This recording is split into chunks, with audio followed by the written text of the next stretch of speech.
शेरी मज़ारी के दो लफ्ज़ सारी ज़िंदगी मेरे कानों में गूंजते रहेंगे। सीनियर सहाफ़ी और तज्ज़िया निगार आरफ हमीद भट्टी शेरी मज़ारी की बात करते करते आपदीदा हो गए।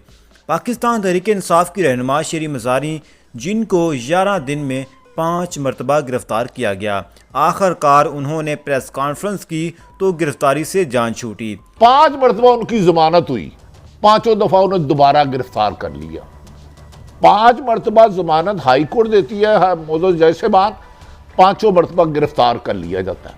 आरफ हमीद भट्टी ने शेरी मज़ारी से मुतल्लक प्रोग्राम में कहा कि दो लफ्ज़ सारी ज़िंदगी मेरे कानों में गूंजते रहेंगे। लेकिन शेरी मज़ारी के 2 लफ्ज़ 3 लफ्ज़ मेरी उम्र सारी उम्र कानों में गूंजते रहेंगे और मुझे अपने इस मुल्क की हुकूमत पर अफसोस है। आरफ हमीद भट्टी ने कहा, जब ये बात सुनी तो मेरा दिल टूट गया। मोहतरमा ने फरमाया, मेरा दिल टूट गया कि 5 माह पहले मेरा शोहर फौत हो गया, मेरी माँ है, मेरे बच्चे हैं, मैं इसलिए सियासत से लातलकी का उन्होंने पार्टी से गिला नहीं किया। तरीके